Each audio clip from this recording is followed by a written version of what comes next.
चलो hi student, आज हम क्लास 10th का चैप्टर 2 स्टार्ट करने जा रहे हैं जिसका नाम है पोलिनोमियल। तो चलो देखते हैं पोलिनोमियल आप कैसे समझते हैं। तो देखिए पोलिनोमियल लिखे हम यहाँ पे। तो पोली का मतलब होता है मेनी, यानी कि बहुत, ठीक है। और नोमियल का मतलब होता है पद। अब इंग्लिश में इसकी बात करें तो इसको हम बोलते हैं टर्म। ये हो गया, ठीक है। और इसी के बारे में हमको समझना है। तो जब हम पोलिनोमियल की स्टार्ट करते हैं तो उसका स्टार्ट कहाँ से होता है। देखिए ये पोली यानी कि बहुत सारा होगा तो पोलिनोमियल। अब हम नोमियल के बारे में समझेंगे, पोली के बारे में समझेंगे और एक एक करके हम समझते जाएंगे। तो चलिए देखते हैं इसमें क्या क्या टर्म आता है। तो पहला टर्म आता है इसमें वेरिएबल। क्या आता है? वेरिएबल। ये आता है वेरिएबल। और दूसरा टर्म आता है कांस्टेंट। ये चीज हमको पहले समझना पड़ेगा, ठीक है। ये चीज हमको पहले समझना पड़ेगा कि वेरिएबल क्या होता है और कांस्टेंट क्या होता है। तो चलिए एक एग्जांपल से हम समझते जाते हैं। हम आपको दो एग्जांपल देंगे। क्या देंगे? दो एग्जांपल, और पूरा बेसिक खत्म कर देंगे। तो चलिए पहला है, एक लाइन बनाए बीच में और इधर लिखे हैं एक्सप्रेशन, और इधर लिखे हैं इक्वेशन। इधर क्या हो गया? इक्वेशन। अब ये दोनों में अंतर देखेंगे कि क्या है, कहाँ हम नदी में तैरते थे और कहाँ हम समुद्र में आ गए। तो चलिए देखते हैं।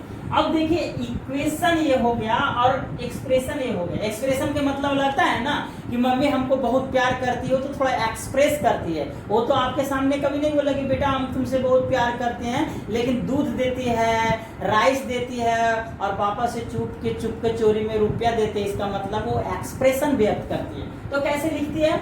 अगर हम 2x + 4 इक्वल टू अगर लगा देंगे यहाँ पे 2x + 4 इक्वल टू 0। तो बस यही फर्क है इक्वेशन और एक्सप्रेशन में। तो देखिए यहाँ पे अगर इक्वल लगा दिया है तो इक्वेशन बन गया, और एक्सप्रेशन है उसमें इक्वल नहीं लगा हुआ। अब यहाँ से स्टार्ट होता है आपका पहला चीज होता है वेरिएबल। इसकी बात हो रही। तो जो ये हमारे पास x लगा हुआ है इसको बोलते हैं वेरिएबल। हो गया वेरिएबल। अब अगर हमारे पास वेरिएबल के साथ जो मल्टीप्लाई में है उसको बोलते हैं कोएफिशिएंट।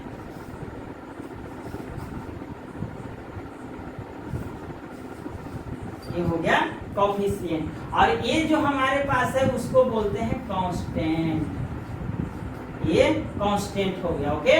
अब यहाँ पे एक चीज और देखना है कि ये जब सारों को मिलाए हम यहाँ से यहाँ तक, तब ये बन गया है एक्सप्रेशन। और उसमें देखिए टर्म की बात आया है ना। तो ये फर्स्ट टर्म हो गया और ये सेकेंड टर्म हो गया। ये हो गया फर्स्ट टर्म, सेकेंड टर्म। चलिए यहाँ पे देखते हैं। ये चीज यहाँ पे हम बोलते हैं टर्म।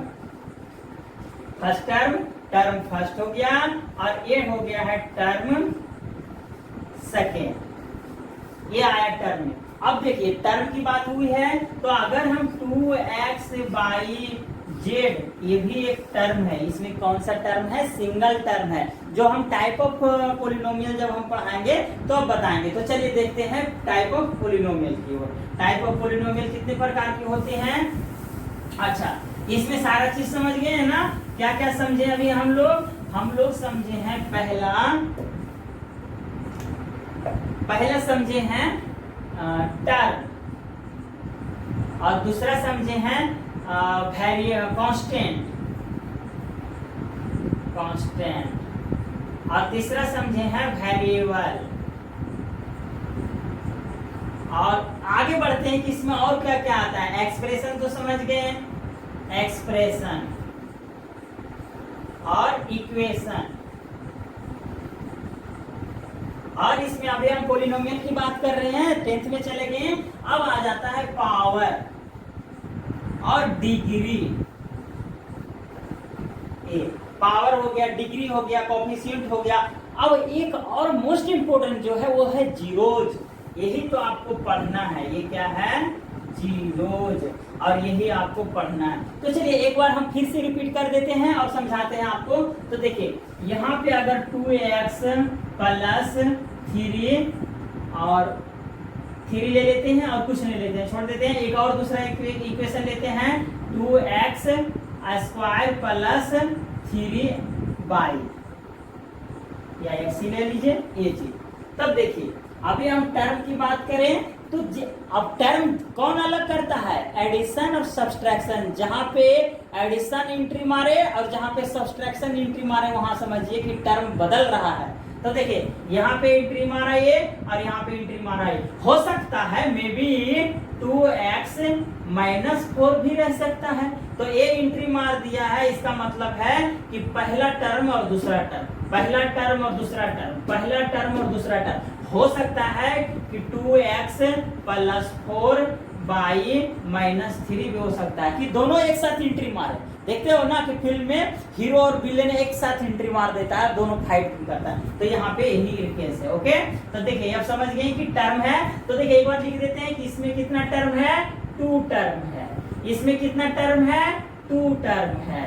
इसमें कितना टर्म है, 2 टर्म है। इसमें कितना टर्म है, तो 3 टर्म है। अच्छा फिर से एक बार रिपीट कर देता हूँ, पहला टर्म दूसरा टर्म, पहला टर्म दूसरा टर्म, पहला टर्म दूसरा टर्म, पहला टर्म दूसरा टर्म तीसरा टर्म। ये हो गया आपका टर्म का।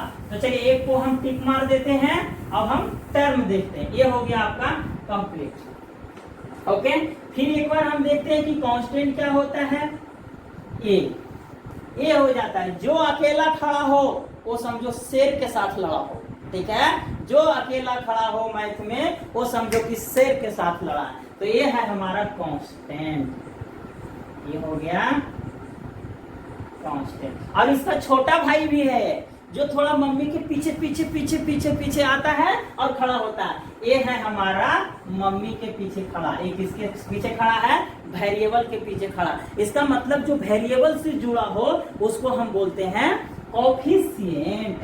ये हो गया कॉफी, ये हो गया है कोफिशिएंट। ओके, ये हो गया हमारे पास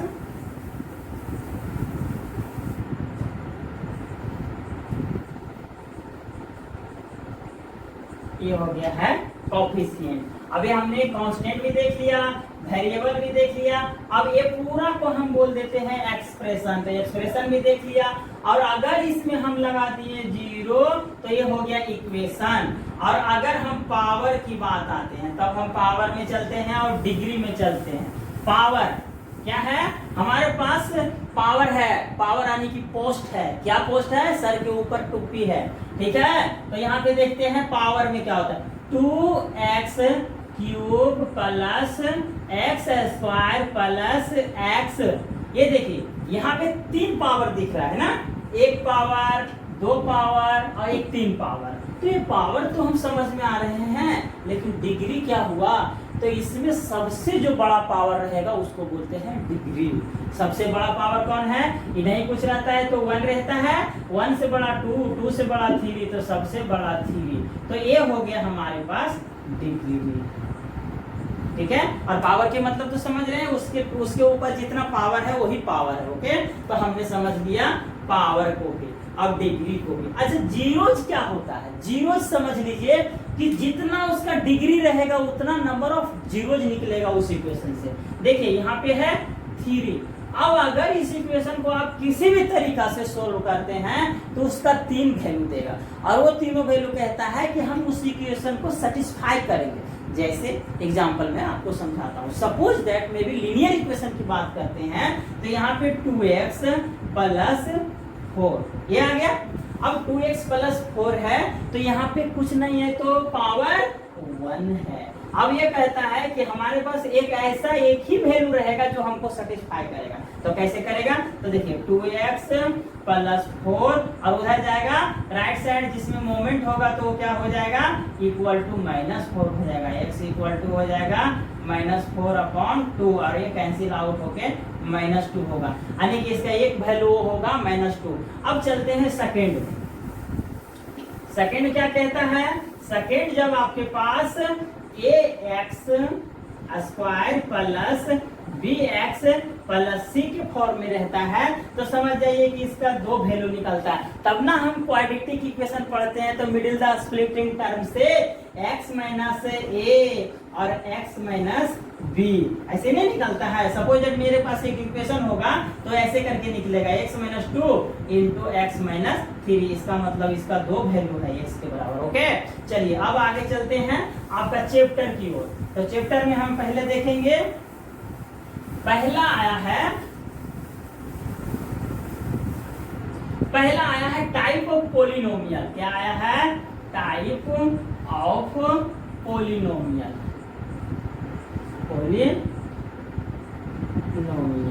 देखो टाइप ऑफ पोलिनोमियल की दो तरीके से बांटा है। एक तो बांटा है on the basis of power, on the basis of power, और दूसरा बांटा है on the basis of term. तब देखते हैं दोनों को। यहाँ पे हमने लिख दिया ऐसे करके। अच्छा, ऐसे करके लिखने के बाद ऑन द लिख देंगे, on the basis of term हो गया। और यहाँ पे लिख देंगे on the basis of power. Okay, on the basis of power. अब देखते हैं हमारे पास क्या है। जब on the basis of power आया है तो अभी पहले on the basis of term समझ लेते हैं। ओके, जब हमारे पास कोई भी एक्सप्रेशन का सिंगल टर्म होता है तो हम उसको बोलते हैं मोनोनोमियल। क्या बोलते हैं? मोनोनोमियल। ठीक है, मोनोनोमियल। अब इसमें सिंगल टर्म की बात हुआ तो सिंगल टर्म का मतलब है कि हमारे पास 2x, ये सिंगल टर्म हो सकता है। यहाँ पे 3x बाई, हाँ एक चीज और समझ लीजिएगा गांठ बांध के। क्या समझिएगा कि जब इंटू लगे टर्म में तो उससे कोई फर्क नहीं पड़ेगा। जैसे एग्जांपल देते हैं, suppose they 2x by Z are a something जो भी है, चलो इतना ही तक लेते हैं। तो इसका मतलब है कि ये अभी सिंगल टर्म है। क्यों? क्योंकि प्लस माइनस एंट्री नहीं मारा है, यहाँ पे हीरो और विलेन एंट्री नहीं मारा है। ठीक है, इसलिए सिंगल टर्म है। अगला चलते हैं, अगला हो गया बाइनोमियल। ठीक है, अगला क्या है? बाइनोमियल।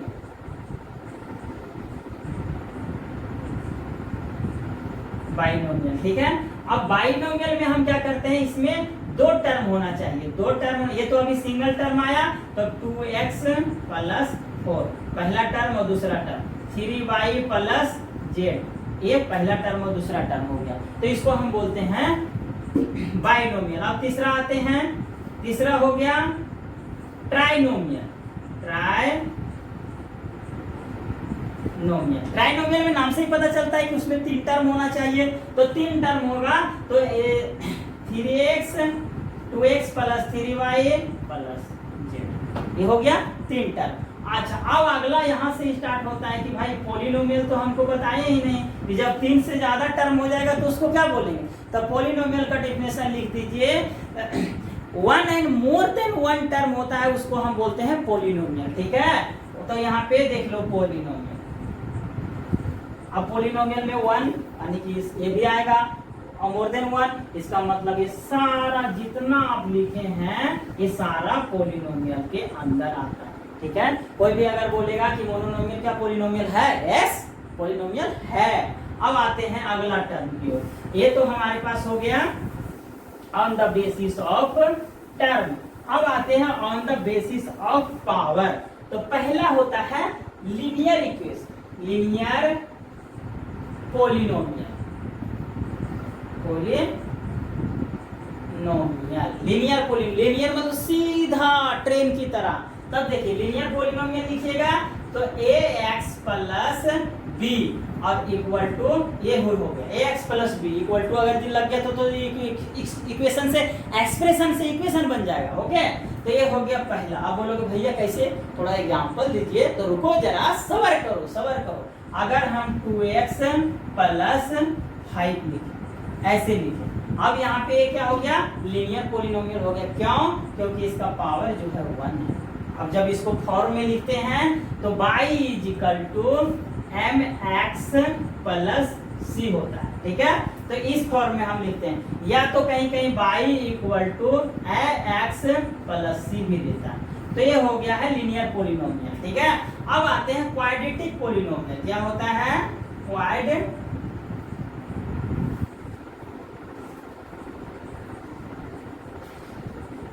क्वाड्रेटिक पहला टर्म हो गया और ये दूसरा टर्म हो गया क्वाड्रेटिक पोलिनोमियल।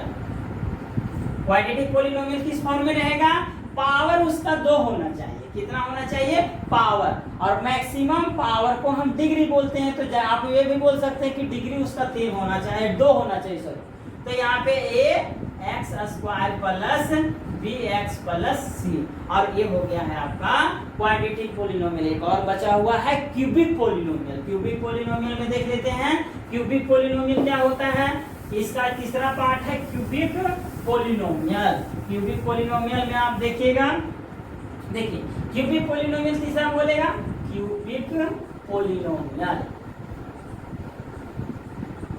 ये हो गया क्यूबिक पोलिनोमियल में ax cube plus bx square plus cx plus d, ये हो गया क्यूबिक पोलिनोमियल। ओके, अब क्यूबिक पोलिनोमियल को जब हम फैक्टर करेंगे तो इसका डिग्री है 3, तो इसका 3 वैल्यू मिलेगा और वो वैल्यू इसको सेटिस्फाई करेगा। तो अभी हम इसको अगर देखना चाहते हैं तो मेरा प्लेलिस्ट में जाइए और हम क्यूबिक पोलिनोमियल का सॉल्यूशन बताए हैं कि 3 टर्म का फैक्टराइजेशन कैसे करते हैं। ओके, अभी हम यहाँ पे बताने वाले हैं कि 2 टर्म का फैक्टराइजेशन कैसे करेंगे।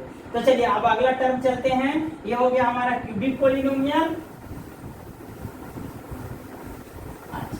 अब देखते हैं आगे।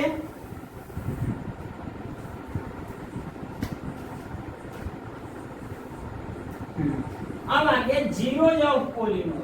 क्या आ गया? Zeros of polynomial. पोलिनोमियल, ठीक है। क्या है? जीरोज ऑफ पोलिनोमियल या पोलिनोमियल क्या हो जाएगा? पोलिनोमियल क्वाड्रेटिक इक्वेशन को भी बोलते हैं, तो हम ऐसे भी लिख सकते हैं zeros of quadratic equation. Okay, तो ये क्या होता है भाई? ये क्या बला है? तो जीरोज हम अभी बताए थे कि जितना डिग्री रहेगा, जितना डिग्री रहेगा उतना आपका जीरोज होगा, ठीक है। ये याद कर लीजिए, ये याद कर लीजिए। तो चलो अभी हम स्प्लिट द मिडिल टर्म देखे होंगे, आप जानते होंगे पहले, तो उसी की बात करते हैं। तो सपोज दैट मेरे पास, अगर हमारे पास px equal to X square, एक हम थोड़ा सा एग्जांपल ले लेते हैं बुक से, x square minus 3x plus minus कर दीजिए माइनस 4। अभी इसमें आप बता सकते हैं कि कितना जीरोज निकलेगा। तो हमने बताया था डिग्री, आप देख लीजिए उसके बराबर जी। तो हमारे पास 2 वैल्यू एक ऐसा मिलेगा जो इसको सेटिस्फाई करेगा, और अभी हम प्रूव करके देखेंगे। ओके, तो चलिए p और a इक्वल टू 1 ले लेते हैं। Equal to 1 minus 3 into 1 minus 4। यहाँ पे 1 माइनस 3 माइनस 4, 4 और 3 माइनस 7 और माइनस 1 कितना हो जाएगा? माइनस 6। पहला ये जो वैल्यू होगा अगर हम इसमें पुट करते हैं तो इसका 0 आ जाएगा। ओके, अब दूसरा देखते हैं। दूसरा अगर हम 2 लेते हैं, ठीक है, तो जब हम 2 लेते हैं या 0 ले लीजिए, आपके अनुसार है, आप जितना लेना चाहते हैं। तो यहाँ पे 0 लिए हैं हम, तो कितना हो जाएगा? 0 माइनस 4, यानी कि सेकंड वैल्यू आ गया 4, ये आ गया, ठीक है। अब आगे चलते हैं इसका नेक्स्ट, कि ये जो जीरोज निकाले हैं, जीरो जो हम निकाले हैं, यहाँ पे देखते हैं कि ग्राफ में हम थोड़ा सा ध्यान देते हैं। ग्राफ देते हैं, उसके बाद आएंगे सम एंड प्रोडक्ट में, ठीक है। तो चलिए अभी रिलेशन में आते हैं। रिलेशन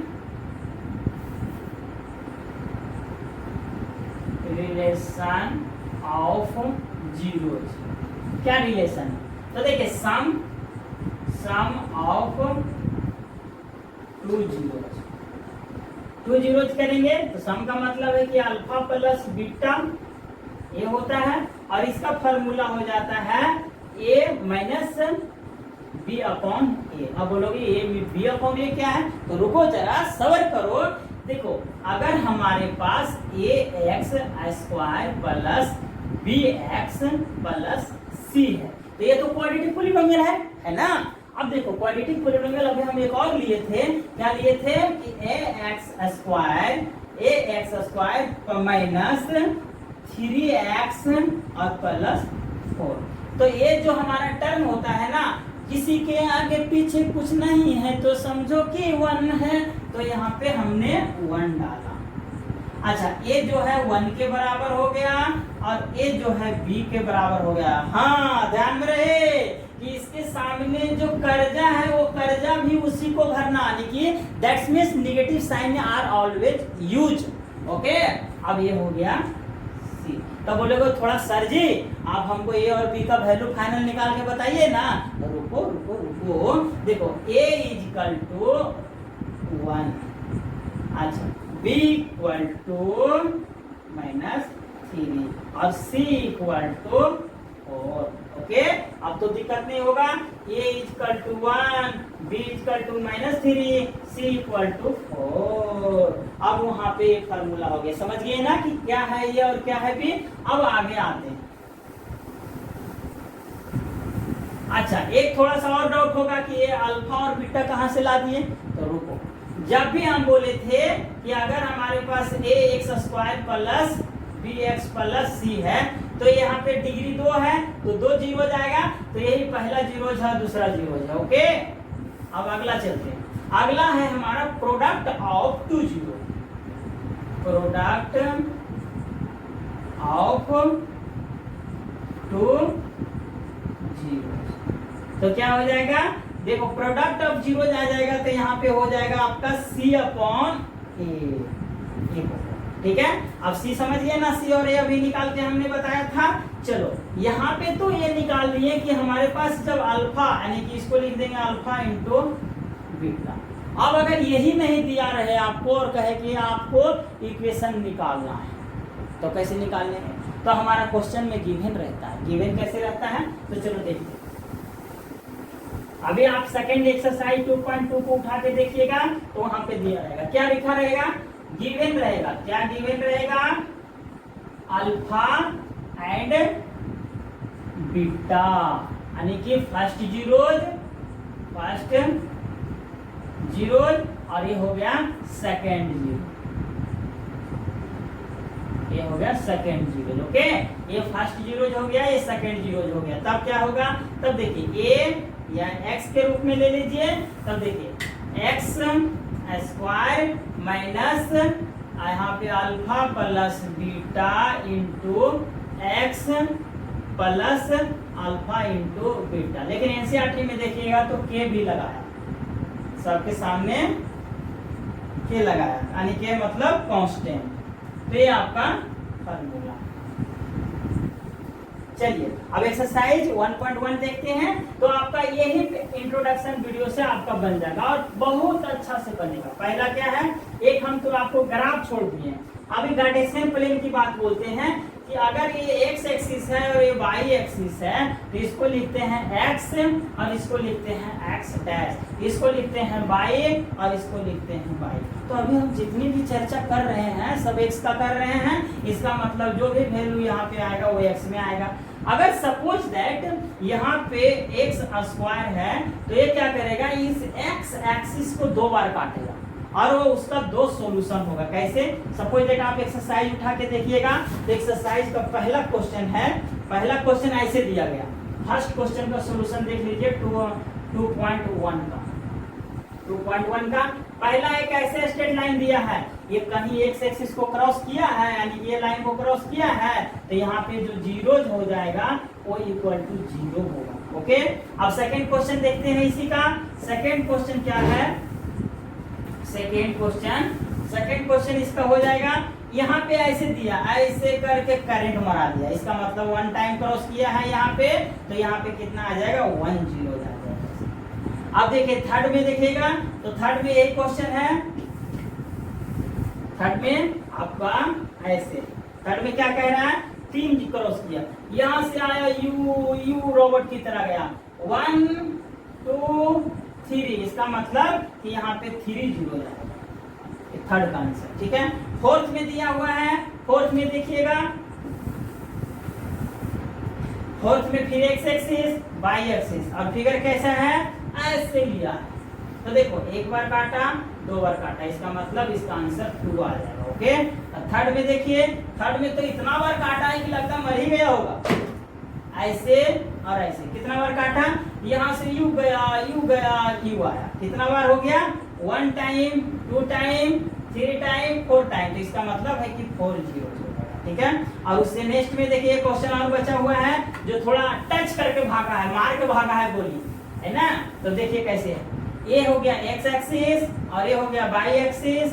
अब यहाँ पे आया है यू गया, यू टच किया, यू फिर टच किया और यू भागा। तो जहां जहां टच किया 1 2 और 3, इसका हो गया 3 वैल्यू, 1 2 3 वैल्यू।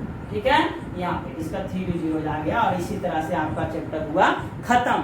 चैप्टर खत्म हुआ। क्या खत्म हुआ, इसमें हमको क्या निकालना था, नंबर ऑफ जीरोज, तो निकाल दिए। चलो थैंक यू, आपने बेस्ट। हम आगे चलते हैं, आपको कॉन्सेप्ट देंगे अच्छा, और प्लीज सब्सक्राइब कीजिए, शेयर कीजिए, ताकि हम आपको बेस्ट कॉन्सेप्ट आपको देते रहें ठेठ हिंदी में।